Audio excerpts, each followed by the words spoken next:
Hello, my wonderful viewers, and welcome to another episode of Betty Adams Overanalyzes. Today, we are going to take a spoiler-free look at Kaiju number 8, chapter 70.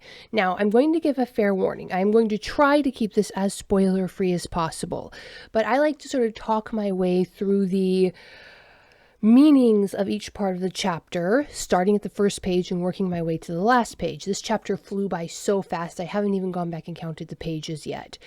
But the opening scene is going to be very hard to describe or to discuss in any format without giving at least some minor spoilers. So I will try very hard not to give any spoilers, and they won't be any spoilers about the main cast or main characters or anything like that.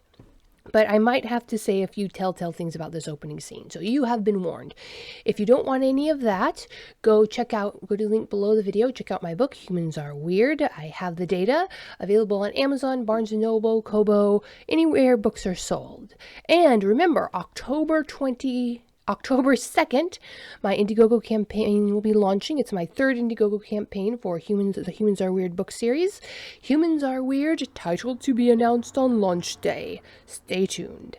All right, the opening scene in chapter 70 is just doing so much and showing so much, and it's such a perfect example of how Matsumoto brings in elements of culture and history.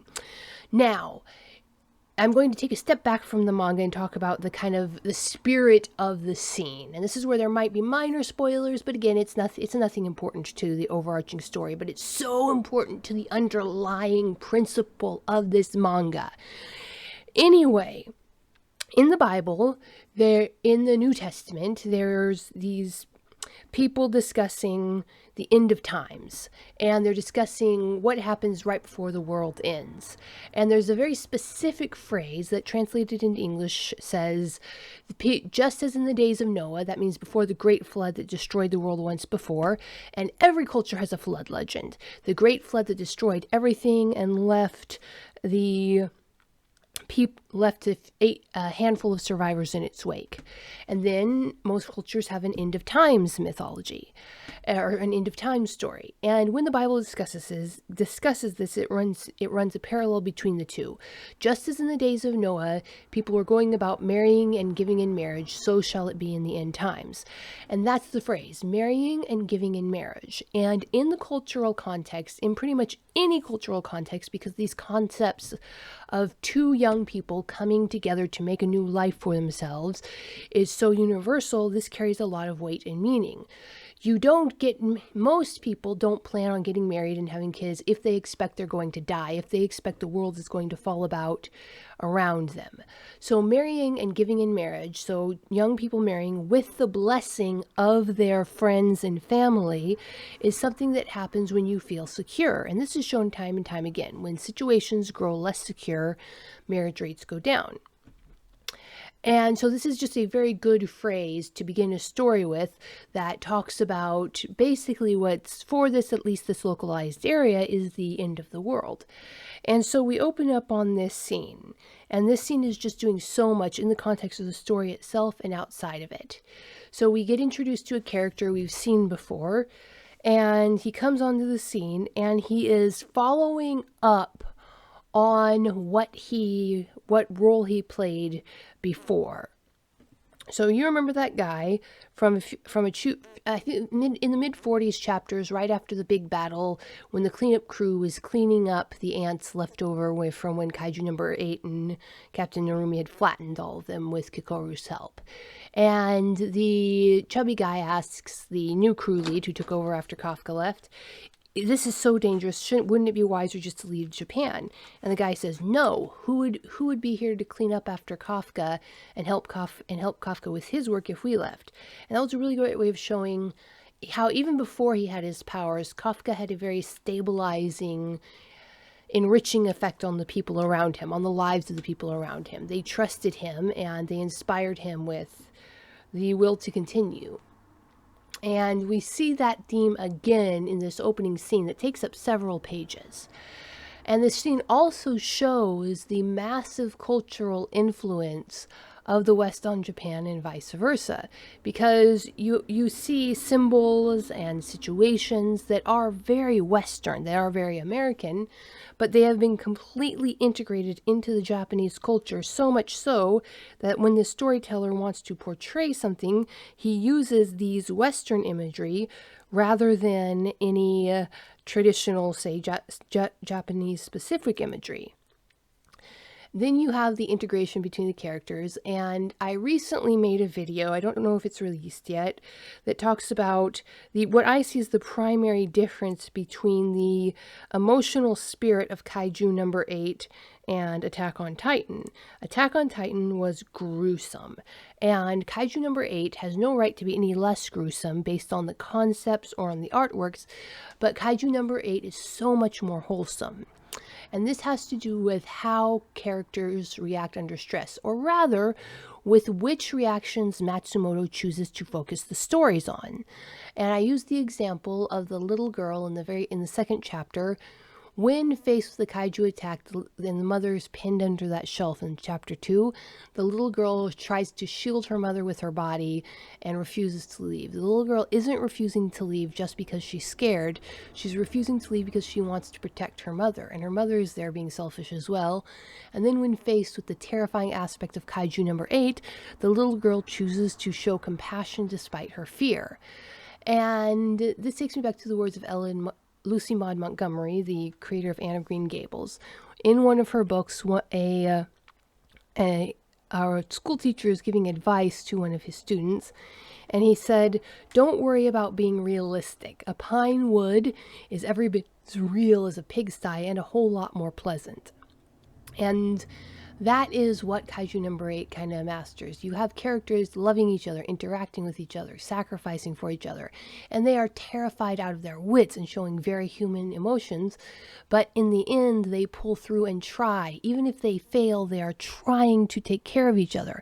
And because this is a realistic manga, a realistic story set in the pine wood, as it were, they fail miserably, and people die, and people are maimed, and people have suffered terrible losses, but it never feels as grotesque, it never feels as ugly as Attack on Titan did to me. And it's because of which reactions Matsumoto chooses to focus on, obviously. And Kaiju number 8 is aspirational, whereas I think Attack on Titan was more about reveling in that which was unpleasant.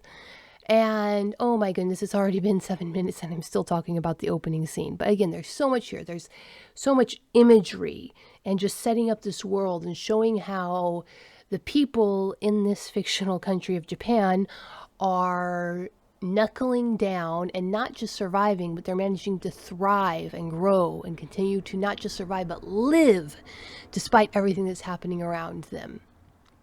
Then, of course, because we all knew it was coming, this doesn't count as a spoiler, the kaiju really start attacking in earnest, which really started up last chapter, so I really don't feel like it's a spoiler to go on to that. And as usual, we get a wide variety. Matsumoto has really, really great monster designs. All of them are based on organisms so far that I've seen. Real-life organisms, which is the concept that the intense pressure at the bottom of the rifts causes these creatures to basically causes creatures that are still essentially Earth-based creatures, but taken to extremes by the extreme environment. Extremophiles, if you will. And that continues in here, but of course they've been tweaked by Kaiju number 9, and they're all attacking, and then, of course, the conclusion of the chapter happens. And again, it's all about what Matsumoto is choosing to focus on with the story, not just in individual scenes, not just in individual human reactions, but what Matsumoto chooses to make the story about. And chapter 70 is all about how, yes, you have this awesome kaiju defense force with their awesome weapons and their battle suits, and they go out and fight. But that's not the point. The point is that there are civilians, that real life, that the kaiju defense force is literally just that. It's there to defend. And the value, what really matters, is the life that is going on in these houses, in these communities every single day. And the whole reason that the Kaiju Defense Force is doing what they do, even though they have petty rivalries and sometimes the people at top make harsh decisions that kind of revoke the rights of the individuals in the Defense Force, as we saw with Kafka, they're all doing this to make sure so that a lower class family with a delinquent daughter can have their special day without being interrupted by death and destruction. And I really think that's a great message. That's a wonderful message for a manga to put in a chapter which is essentially the start of the battle chapter. And we've seen this chapter again and again and again in dozens of different manga. Again, not really a spoiler. We were all expecting this 100%. So that is my somewhat scatterbrained take on Kaiju number 8, chapter 70. But what do you think? What do you think was the point of this chapter? Why did we spend so much time on what's not even a secondary character, on a tertiary character who we haven't seen in chapters and chapters?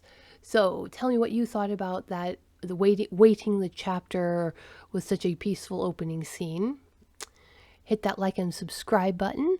Remember to check out my book, Humans Are Weird. We took a vote, available on Amazon.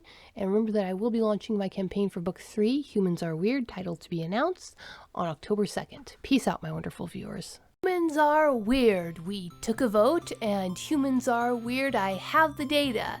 2 books in a series of human absurdity. Go check out these short story collections. What will our little green friends think of us when we finally do make it to space? Find out the answer in 2 books of human absurdity. Humans Are Weird, We Took a Vote, and Humans Are Weird, I Have the Data. Available on Amazon, Barnes & Noble, Kobo, and Google Play.